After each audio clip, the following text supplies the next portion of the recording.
What's good with it, whores? Forever faithful Jaguars family, what's happening? This is your boy Jagging Off. 904 to Bold City, Duval. We in the fucking building, back in this bitch with another video. So, I'll start off by saying a couple of quick mentions before I get into what I really want to talk about. First of all, Branden Albert on retiring. What are my thoughts on that? Yeah, Branden Albert still. Just like my last video. I don't give a fuck if he wants to come back. Just like, you know, T. Kirk and fucking UCF Jaguar talking about, oh, I don't know if we should give him a chance or not because our O-line is so bad. Man, fuck that! This dude walked away. This guy's not motivated. The guy's been a dick since he's been here. I'm just so done with this dude. Like, it's not even funny. Like, and it's sad because he hasn't even gotten on the goddamn field for us yet. So, you know what? Fuck Branden Albert. I don't give a fuck about our O-line. I would either just tell him stay his ass retired or make his ass ride the bench all year just to be dicks to him. So, for real, fuck Branden Albert. But anyway, also, Dante Fowler making negative headlines yet again by getting kicked out of training camp. Yeah. Well, he got kicked out for, I think, from what I heard from people, it was 2 prior incidences that day, but the one that got him booted was when he threw somebody down by their face mask or some bullshit. Like,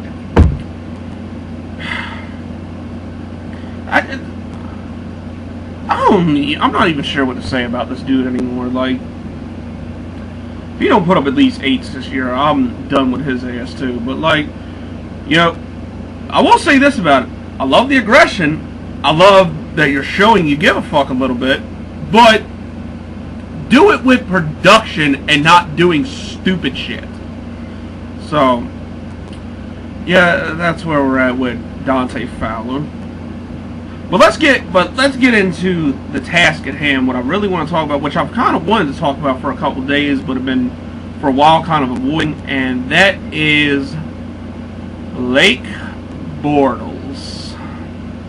Now, I haven't talked about Blake Bortles too much this offseason, and I've kind of just sat back, watched fellow fans, watched other people, what they got to say. Of course, Rando Warrior X obviously hates the fucking guy with a passion and thinks he sucks and all this other bullshit. And UCF Jaguar, I think, still on the train a little bit. You know, them two, they're pretty top and formidable Jaguars YouTubers, like myself. But I'm the fucking goat, as y'all know, because unlike them, only I can give you the gift of jagging off. Drink it in, man. Anyway, back to Blake Bortles. So here's where I'm at with. Oh shit, my bad. Drink some fucking diet tea. But anyway, here's where I'm at with Blake Bortles. Now, I defended this guy a lot last year, probably more than I should have. But am I ready to be done? But the fact still remains, I'm not ready to close the book on him just yet. Because he's shown great flashes. His numbers, even though it didn't produce us a lot of wins, and some of it did come in garbage time, were not that bad. But here's the thing. To me, I'm on the fence with him right now. I'm not, like, solely in his corner. I'm not solely against him. But here's my thing. Blake Bortles has this year and this year only, because he's going to have plenty of opportunities, because of course we didn't bring in any competition. Obviously Chad Henne sucks, and it might be a 1% chance that Brandon Allen might be something, because let's face facts. At this point, if he hasn't beaten out Chad Henne for the fucking backup job, there's clearly something wrong with that picture. And you can't even say it's the coaching, because Gus Bradley's stupid ass isn't here anymore. We got a pretty solid mind in Doug Marrone. And one of the best evaluators of talent in NFL history in our building in Tom Coughlin. So, if he hasn't beaten out Branden, if he hasn't beaten out Chad Henne by now, yeah, that's not very promising. I'm sorry. But anyway, so Blake's gonna be the guy. Blake will be the guy for the entire season. So we're gonna have to get used to that. But the thing is, with me, he has this year and this year only, and I'm pulling for him to do it to prove he is a capable franchise quarterback. We are in year 4 now. We should have a running game. No line, for all intents and purposes, should be better. And if Marquise Lee, Allen Robinson, and Allen Hurns all stay healthy, along with D.D. Westbrook, he should have plenty of firepower at receiver. Now,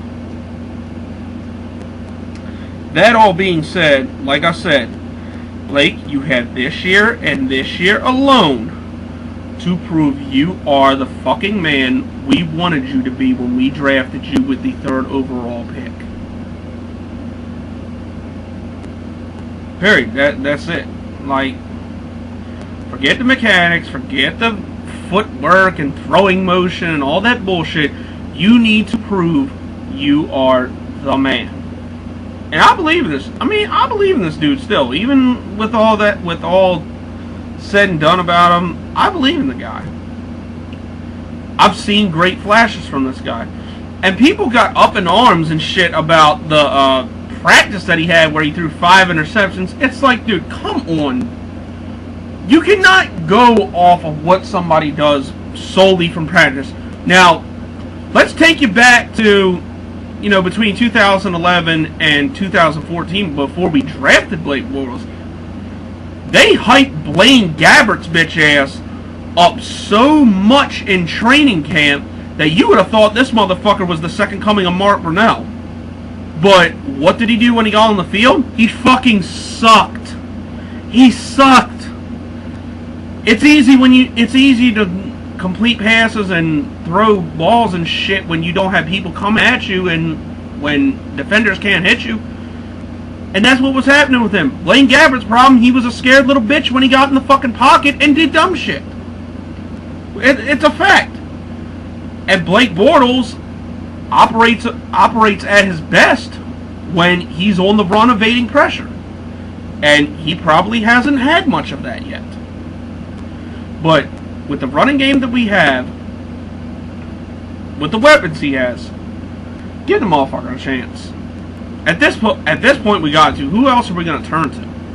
Unless by some miracle we sign Colin Kaepernick, which I don't see happening because nobody wants to sign Colin Kaepernick for some reason.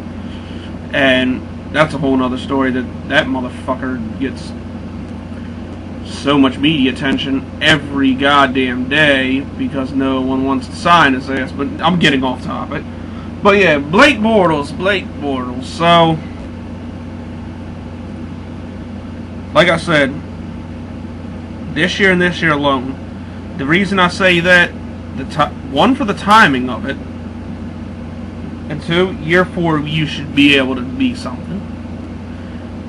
And also, we have a pretty impressive draft class coming out with quarterbacks coming into next year.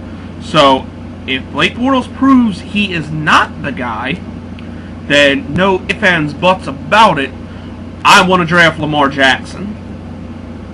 There, I said it. Like, I know people are going to be like, I know people are going to have this or that to say about that. Nah, fuck that shit. I will not be happy unless, like, I'll be happy if Blake Bortles ends up being the guy, but if he's not, and we're in the market for a quarterback, I will not be satisfied if in the first round we do not draft somebody besides Lamar Jackson.